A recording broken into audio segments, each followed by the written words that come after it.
भाजपा में अगर कोई शेर बैठा है, कोई दिलेर बैठा है, तो योगी आदित्यनाथ बैठे हैं। और वो सिंहासन जिस दिन संभालेंगे, जितने आस पास इर्द गिर्द के, ये पूरे हिंदुस्तान की बात कर रहा हूं, जितने गुंडे बदमाश, जेल खाली हो जाएगा और राघव चड्ढा रोटी नहीं मिलेगी, क्योंकि उनको पहुंचा दिया जाएगा वहां। बहुत खा लिया तुमने मुफ्त का आटा, बहुत खा ली मुफ्त की चावल तुमने। अब बाबा की सरकार है, अब तुम्हें यहाँ नहीं रहना है। मेरा जी देखो मेरी बात योगी जी और राघव चड्ढा की छवि इस वक्त बहुत अच्छी है। मेरी बात सुनो, बाबा, मैं फिर कह रहा हूँ, बाबा बाबा है, वो योगी आदित्यनाथ है। और आज उनके बारे में करो, राघव चड्ढा की एक अपनी अलग पहचान है, वो अलग बात है, पर बाबा मेरे बाबा ही है और योगी आदित्यनाथ है वो। उनकी तुलना अगर किसी से करा तो ठीक नहीं होगा। सिर्फ मेरे योगी की तुलना करेगी कोई तो जनता करेगी कि अब उनको आने वाले समय पे हमने पीएम के रूप में देखना है, हमें प्रधानमंत्री बनाना है। सूरज से सितारे की तुलना नहीं करी जा सकती है। सूरज के पास जाओगे तो जल जाओगे। योगी आदित्यनाथ वो सूर्य है, वो उजाला है जो पूरे भारत को आज रोशन कर रहे हैं अपने कामों के दम के ऊपर। ठीक है, जो काम उन्होंने करके दिखाया कि उत्तर प्रदेश को कैसे उत्तम प्रदेश बनाना है, वो योगी आदित्यनाथ ने करके दिखाया। 13 लाख करोड़ का जो जीडीपी था वो 30 लाख करोड़ पहुंच गया। 1,48,000 करोड़ का एमओयू उस कंट्री, उस राज्य में साइन कर करके है जिस राज्य के अंदर लोग डरते थे छोटा व्यापार करने पे भी। आज बड़े बड़े व्यापार खोले जा रहे हैं उत्तर प्रदेश के अंदर। आज गुंडाई बदमाशी जो है वो कहते हैं भैया मैं पंजाब की जेल में भेज देना, यूपी की जेल में मत रखना, हमें गुजरात की जेल में भेज देना, यूपी की जेल में मत रखना। ये खौफ ही चाहिए था, क्योंकि उत्तर प्रदेश एक ऐसा राज्य था जिसकी सीमा से निकल के ही आप अलग अलग राज्यों में जाते थे। मेरे को एक बात बताइए सर, राघव चड्ढा और योगी जी ये एक ऐसे दो नेता हैं जो अपनी पॉलिटिकल पार्टी में, इनकी पॉलिटिकल पार्टी समझती है कि बिछड़े हुए हैं। जैसे आपको लगता है कि आम आदमी पार्टी खराब है लेकिन राघव चड्ढा बढ़िया, उसी तरीके से ऐसा है। मेरी बात सुनिए, मेरी पहली बात सुनिए। आप ऐसे देखिए, कोई दीवाना कहता है, कोई पागल समझता है, पर सिर्फ केजरीवाल और पंजाब की बेचैनी को कुमार विश्वास समझते थे। ठीक है ना, वो कुमार विश्वास समझते थे, इसीलिए उन्होंने बोल दिया भाई इस पार्टी से अलग हो जाओ। हमारे कपिल मिश्रा जी भी वहां पे देखिए जल मंत्री थे, उन्होंने भी सोचा भैया ये बेईमान पार्टी से अलग हो जाओ, नहीं तो छवि खराब हो जाएगी। इसीलिए आज देर आए दुरुस्त आए, राघव चड्ढा जी को भी कुछ साल पहले ही अलग हो जाना चाहिए था। मेरा सवाल है पूरा तो होने दीजिए। ये एक अच्छा वक्तव्य की पहचान नहीं होती, पहले पूरा सवाल सुनिए। मेरा सवाल ये है कि जैसे राघव चड्ढा जी हैं और योगी जी हैं, ये अपनी अपनी पार्टी में बिछड़े हुए हैं। कैसे? जैसे आप आम आदमी पार्टी को आप आम आदमी पार्टी को इतना पूरी तरीके से पक्ष नहीं रखते। आप सोचते हो कि आम आदमी पार्टी भ्रष्टाचारी पार्टी है, लेकिन उसमें एक नेता है राघव चड्ढा और स्वाति मालीवाल, वो बहुत बढ़िया है। उसी तरीके से जो मोदी विरोधी लोग हैं वो भाजपा को अच्छा नहीं मानते, लेकिन वो यूपी में रहने वाले लोग योगी जी को अच्छा मानते हैं। तो सवाल ये है कि राघव चड्ढा और योगी जी, सवाल मेरा एक इमेजिनेशन वाला है, वर्चुअल सवाल है कि अगर ये लोग अलग पार्टी बनाएं और इसमें योगी जी और राघव चड्ढा दोनों जुड़ जाएं तो देश कितनी तरक्की करेगा? देखिए नहीं कर सकता है, ये देश को तोड़ने वाली बात होगी। ये वैसे होगा नहीं, लेकिन नहीं हो सकता ही नहीं ना। देखिए एक तो चीज है कि कल ना सवेरा होगा और उजाला निकलेगा, ये तो हो सकता है, लेकिन आप ये बोलो कि कल आप 9 बजे उठोगे तो अंधेरा होगा, सुबह होएगी नहीं, ये नहीं हो सकता। योगी जी मिल जाए राघव चड्ढा के साथ और एक सरकार अलग बना ले, एक पार्टी अलग बना ले, पॉसिबल नहीं है। योगी आदित्यनाथ का सम्मान बीजेपी के अंदर है और बीजेपी का सम्मान योगी जी से है, इसमें भी कोई दो राय नहीं है। राघव चड्ढा एक ऐसी पार्टी से जुड़े जो खुद को कट्टर ईमानदार बच्चों की कसम झूठी खा करके आई, वो राघव चड्ढा ने भी देखा। कहते हैं परिवार का बंदा ही परिवार को ज्यादा समझ सकता है।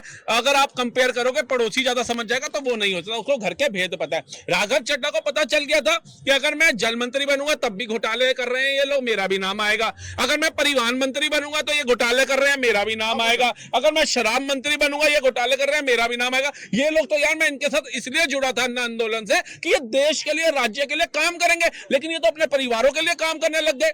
शीश महल बना करके तैयार कर दिया, रिमोट वाले 25-25 लाख के पंखे और वो पर्दे लगा दिए, तो राघव चड्ढा इसलिए हटे। अभी लोग कह रहे हैं कि काश काश राघव चड्ढा जी मोदी जी का विरोध कर देते।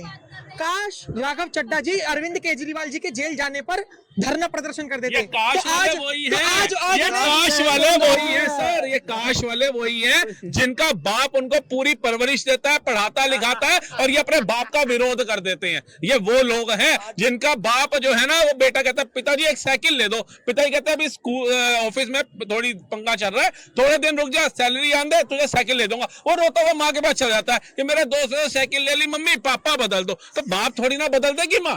तो ये तो बेतुका सवाल कर दिया आपने। समस्या ये है कि सारा विपक्ष को हो क्या क्या के बैठता है, ना भी विपक्ष की जितनी पार्टी है सारी मोदी विरोधी चाहिए। अगर मोदी का आपने विरोध कर दिया तो आप बहुत अच्छे विपक्षी नेता है। आपने अगर सदन में मुसलमान कर दिया, सदन में आप मुसलमान करोगे तो आप बहुत अच्छे विपक्ष के लीडर हो। मतलब अगर मोदी विरोध करो तो आपका विपक्ष में स्वागत है, और मोदी का आप विरोध नहीं करोगे तो आपका विपक्ष में स्वागत नहीं है। बिल्कुल, मैं आपको बता दूं, और आपने जो योगी जी के ऊपर क्वेश्चन पूछा है, अगर 27 में भाजपा सरकार बना के दिखा दे यूपी में, अगर योगी जी अलग होते हैं, पर ऐसा होने वाला नहीं है, कतई भी नहीं होने वाला है। और योगी जी से भाजपा का सम्मान है यूपी में। मेरा वही सवाल जो मैंने इन दोनों से पूछा कि अगर 1% युवाओं की मन की बात भगवान सुन ले और राघव चड्ढा और योगी जी को एक पार्टी में खड़ा कर दे, और योगी जी भी भाजपा से अलग हो जाए और राघव चड्ढा भी आम आदमी पार्टी से अलग हो जाए, देखो तो देश कैसा हो जाएगा? मेरी एक चीज बताऊं, आप जानते हो राघव चड्ढा जी जो हैं, मैं उनकी बुराई नहीं कर रहा, बड़े अच्छे नेता हैं, बड़े अच्छे पढ़े लिखे हुए हैं और कम उम्र के नेता हैं, उनकी बुराई नहीं कर रहा, बहुत अच्छी बात है। पर एक चीज बताओ, एक योगी जी को पूरा वर्ल्ड चाहता है, एक योगी जी को हमारे योगी जी को पूरा वर्ल्ड चाहता है, हर एक बच्चा चाहता है, हर एक महिला चाहती है कि योगी जी आज के उत्तर प्रदेश के हमारे सीएम हैं। और सब लोग जानते हैं कि जिस दिन योगी आदित्यनाथ मेरे दिल्ली के सिंहासन पे बैठेंगे ना, उस दिन नारा और न्यारा हो जाएगा। उनकी तरह अगर कर रहे हो राघव चड्ढा से तो गलत है, क्योंकि राघव चड्ढा सिर्फ दिल्ली तक सीमित है और उनको कोई नहीं, उत्तर प्रदेश बिहार कोई नहीं जानता है। सिर्फ वो महिलाएं जानती है, काम जानती है सिर्फ योगी आदित्यनाथ के, क्योंकि उनको मालूम है मेरे सुहाग का बदला लेगा कोई, अगर मेरे सुहाग को तो कोई बदला लेगा तो एक हिंदुत्व का सरकार वो की बदला लेगा योगी आदित्यनाथ। क्या बात।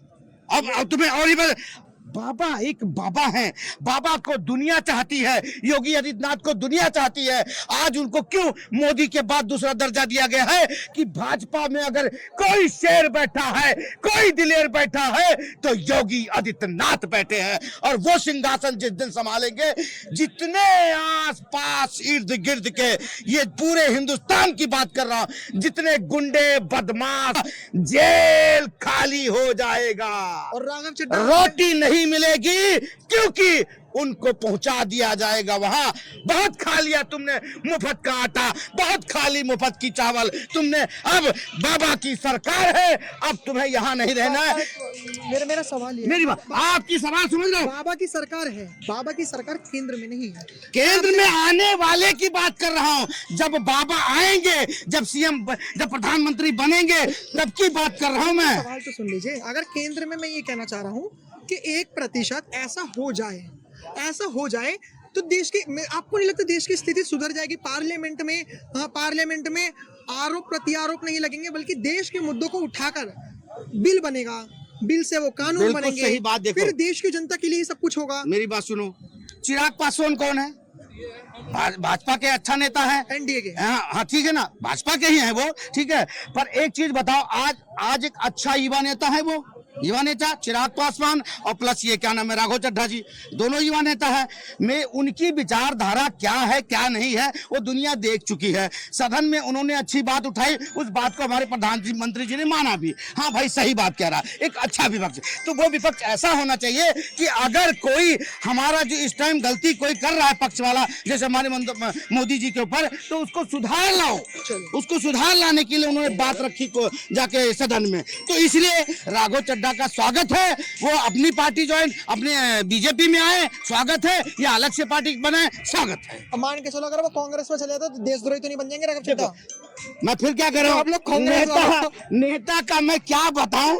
नेता को किसी भी नेता की बताऊं? भाजपा में जो रहते हैं वो तो देशभक्त होते हैं, मैं फिर कह रहा हूं, हिंदुवादी होते हैं, मतलब देशभक्त तो ऐसे तो कितने नेता भाजपा में घुस गए हैं, कांग्रेसी पूरी कांग्रेस ही भाजपा घुस गए हैं, तुम ऐसे कैसे सोच रहे हो? पूरी कांग्रेस ही भाजपा हो गई है। नेता की बात मैं मत सोच करो। रहा हूँ कि राहुल गांधी जी कब आएंगे। चलिए राहुल गांधी जी का इंतजार कर रहे हैं। मेरे को तो लगता नहीं है वैसे कि राहुल गांधी जी इनके सपनों में भी आते होंगे, लेकिन देश में आए ना आए वो आप लोगों के ऊपर निर्भर है, क्योंकि आप जनता हो। आप सोचते हो कि जो हमारे देश के नेता हैं वो किस तरीके से एक क्रांति पैदा कर रहे हैं, क्रांति